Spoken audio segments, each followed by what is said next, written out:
With everything going on in our area,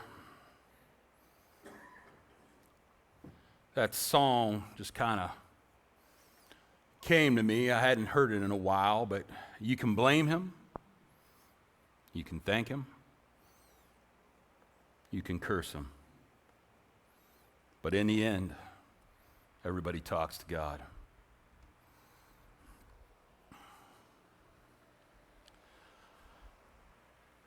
We're switching gears a little bit from still dealing with happiness and joy.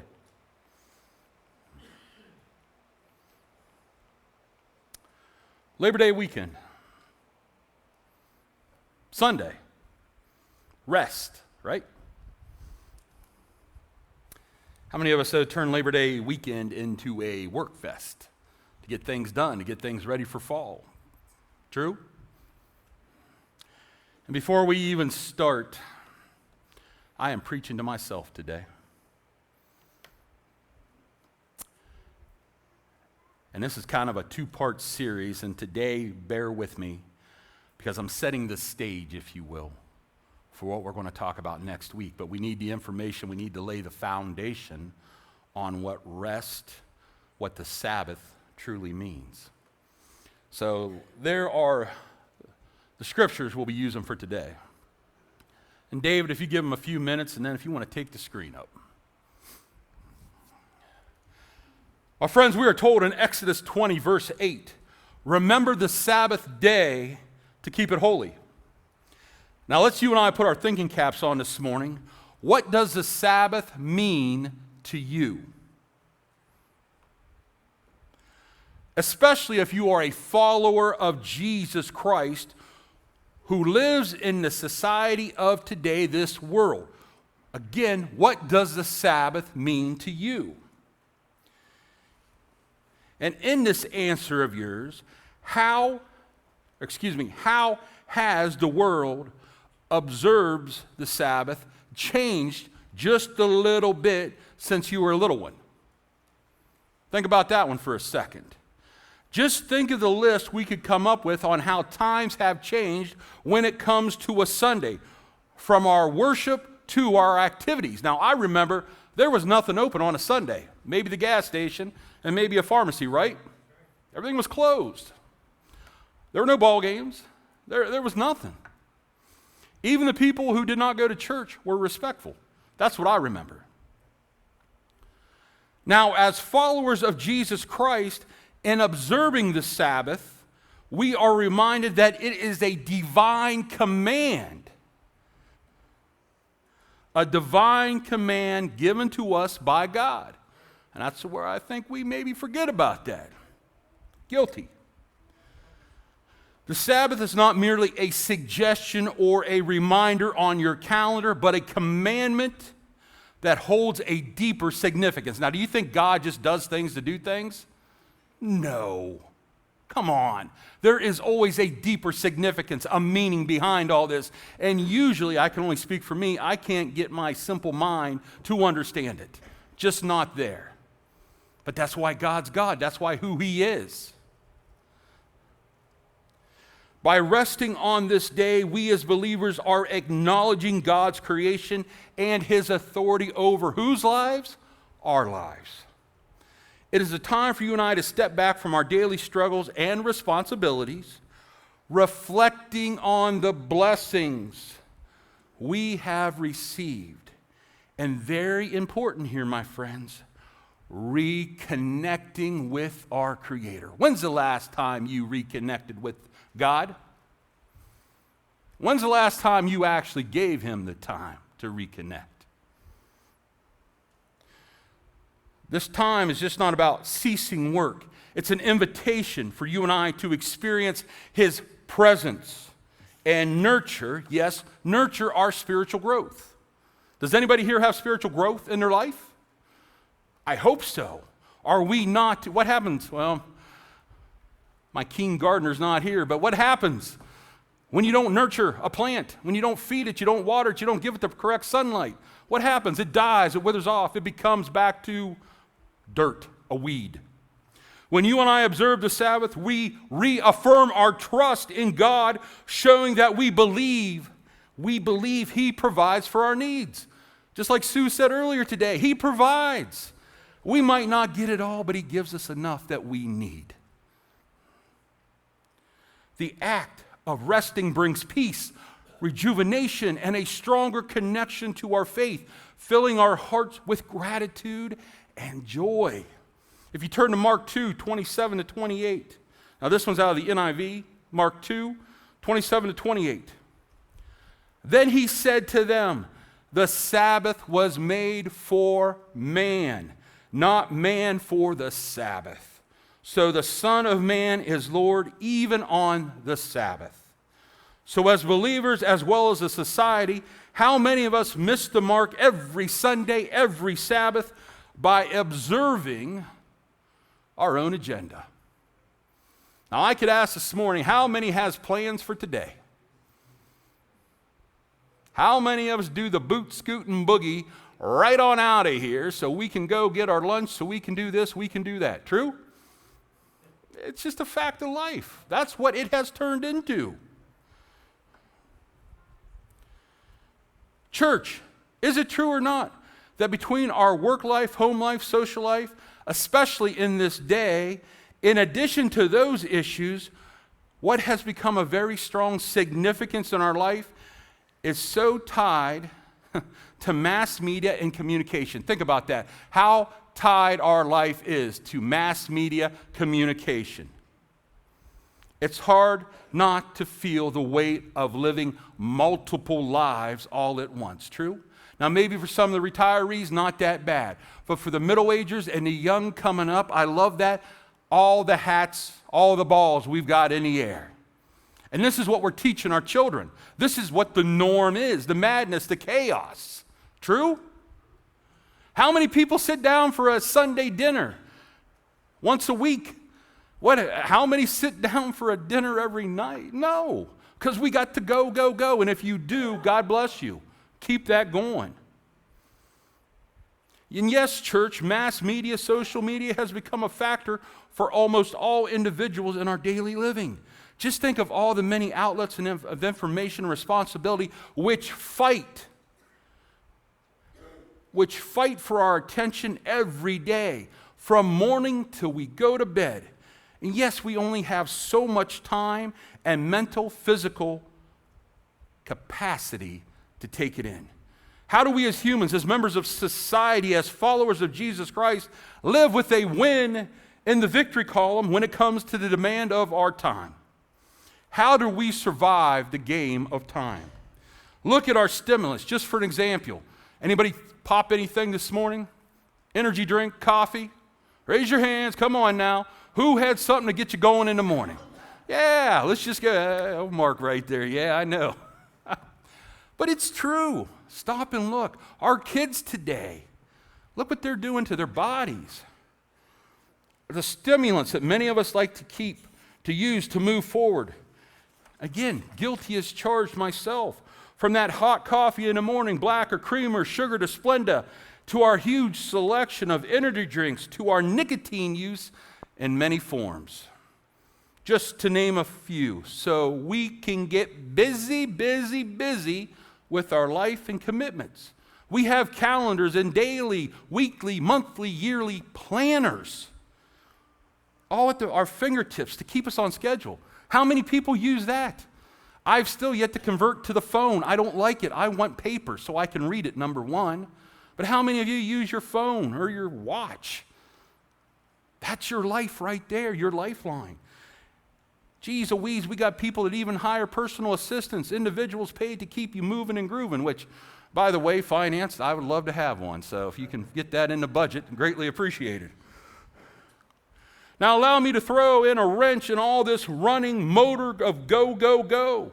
Do we as a man, do we as a woman, do we as a child, and especially as followers of Jesus know how to properly rest? There's a question for you this morning. Could that be one of the largest problems in our health field today, from mental health to physical health, even spiritual health? Think about it for a moment. What is rest?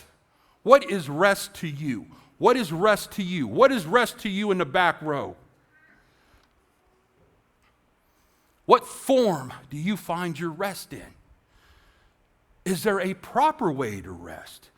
Is there even a way God commands you and I to rest? Oh, there's another pickle.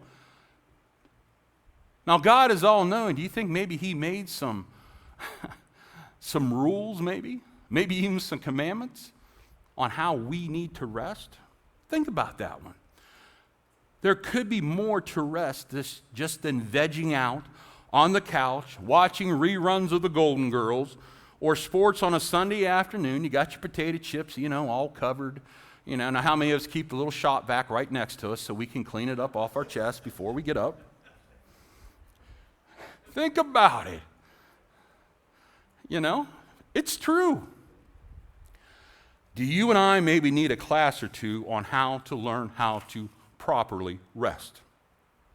And how ironic, Brother Jim, talking about rest on a Sunday as well as Labor Day weekend.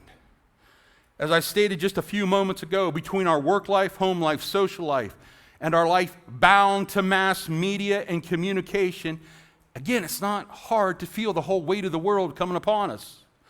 Multiple lives all at once. In this day and age, from work to outlets of information and responsibilities of life, all wrapped up into one big old fight battle for our attention every day.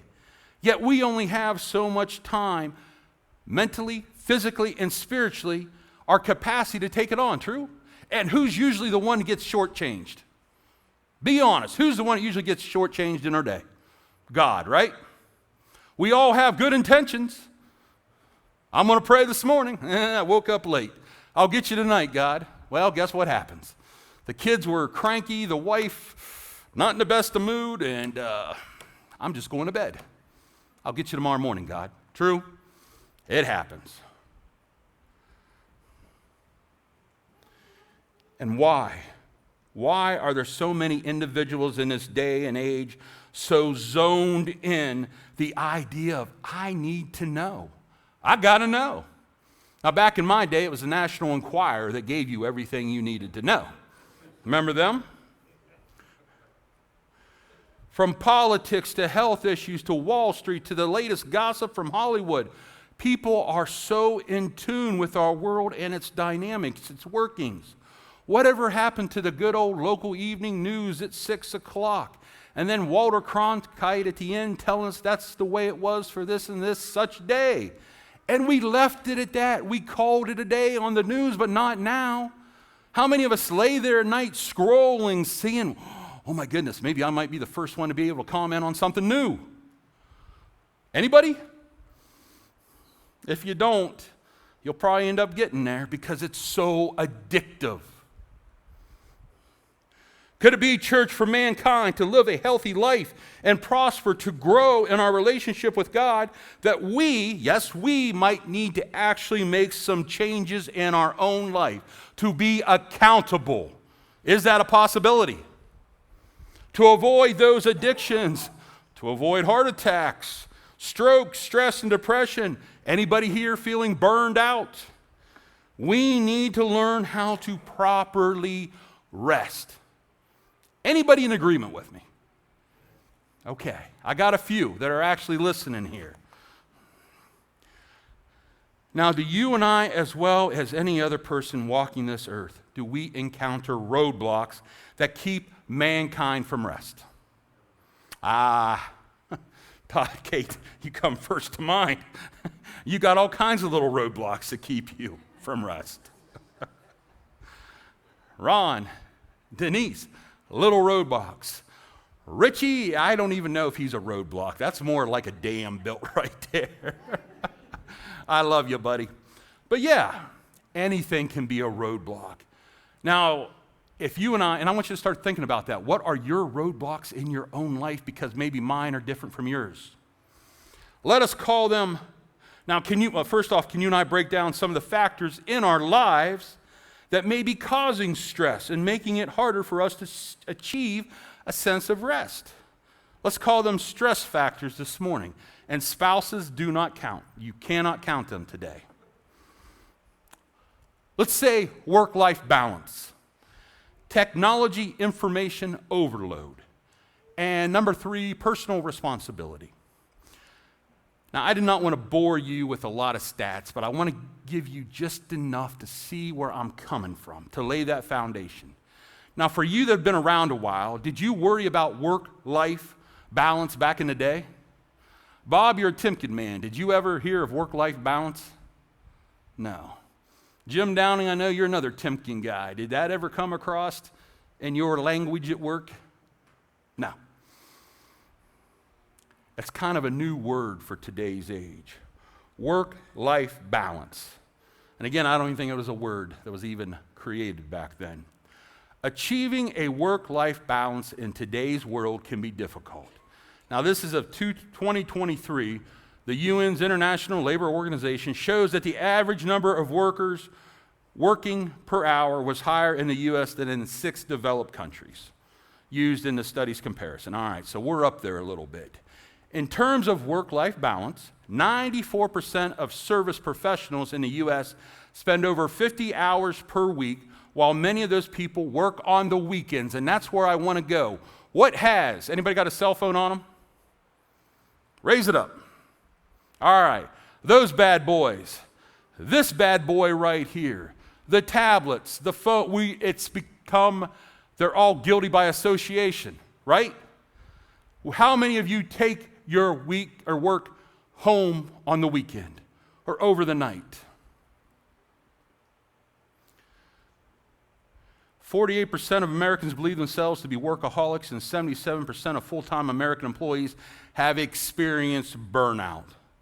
Now, 77%, that's a pretty decent number there, is it not? It's not only common for Americans to work longer hours, many employees, again, take their work home. Now, we might not take our home physically, but what about up here? Ooh, oh, yes. Yes. Depends on your job, but yes. And to me, that's the same thing, whether you're working on a computer answering emails or you're carrying it around here all day long. Americans work on the weekends on top of working longer work weeks. So for many people, the work never stops. Has it not become our world today? And it's a sad day when a person takes their work computer and phone on vacation. There you are, sitting at the beach, for example, missing out on one of God's greatest creations, the ocean, the sand, the wind, the sky, the sun, all because you're taking calls and answering emails. You ever see somebody at the beach doing that or on vacation? It's sad. Thus, resulting in workers often struggling with work-life balance is associated with more health issues, for example, alcoholism, drug use, conflict, etc. You get the point. It goes on and on. Now, when we jump down to the technology information overload, for how many people, who had the phone, raise it up. That has become an extension of your hand, has it not? How many people can say, yeah, it's the first thing you reach for in the morning and the last thing you let go at night? An extension of our hand, their body, their life. When talking about extended work hours, a major factor that contributes to this work-life balance is the access to smartphones, social media, email, the search engines, television, etc., etc. While these sorts of technology advancements benefit us a lot in a lot of ways, yes, they do, I use them. They give us a quick access to useful information, allowing us to stay in touch and giving us the option to work remotely. But here's the thing. It can be hard to draw a boundary line between being present and having our attention pulled in every direction, true? Where is your boundary line with you and your family? Where is your boundary line with you and God? Who gets what? Are the scales balanced? Or is one a little heavier than the other?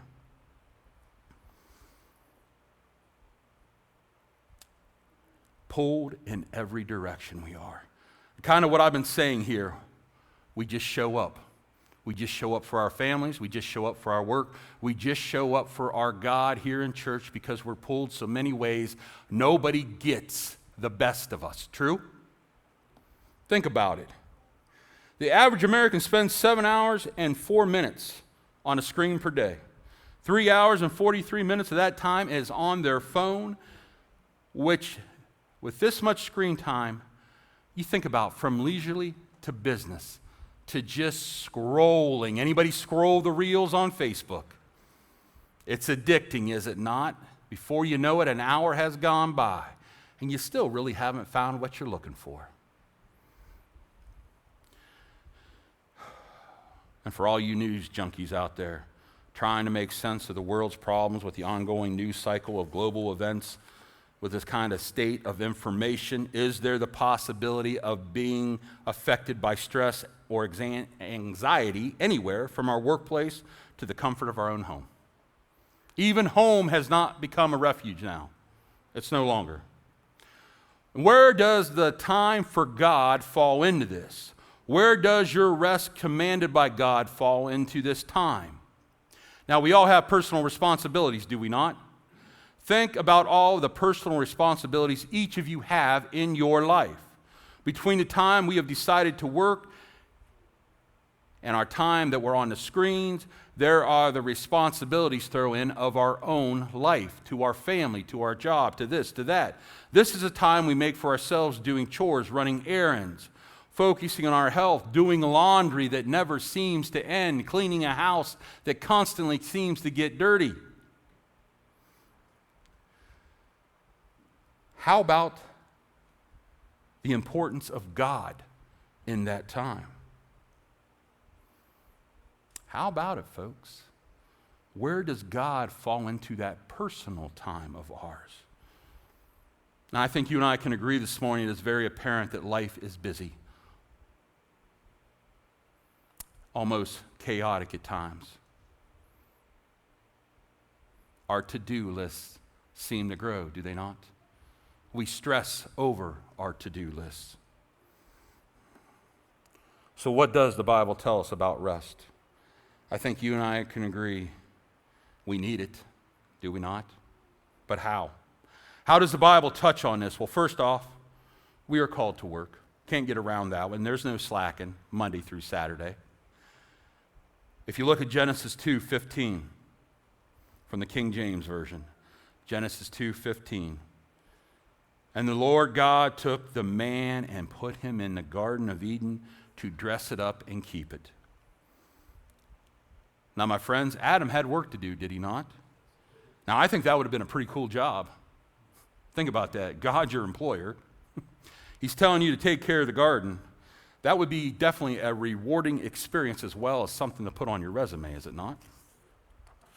But on the other side, although work is called upon us, we see in just a few verses before that God also made a model for us to rest. Now, if you turn back to Genesis 2:2-3 out of the King James Version, and on the seventh day God ended his work which he had made, and he rested on the seventh day from all his work which he had made. And God blessed the seventh day and sanctified it, because that in it he had rested from all his work which God created and made. Now, this morning, we've just scratched the surface on why rest. Again, we're just laying the foundation for next week. Again, why rest is so important, but and I think we've forgotten this, it's commanded by God. Just look around you. Is it not very hard to find someone who is burning both ends of the candle? Maybe even you. Who is so tuned into what is going on in the world today that you're missing out on what is actually going on around you in your own world? Think about that. I know people that are so tuned in to CNN or Fox or whatever, they're missing out on the greatest things around them. So what can we do about it? Why is the Sabbath so important? Well, here's the good thing. Next week, we're going to jump right into it. So I challenge you to come back and find out about it. But I leave you with this thought as we close. If you do not take a Sabbath, something is wrong. You are doing too much. You are being too much in charge. You have got to quit one day a week and just watch what God is doing when you are not doing anything. Think about that. A lot of wisdom in those few words. All right.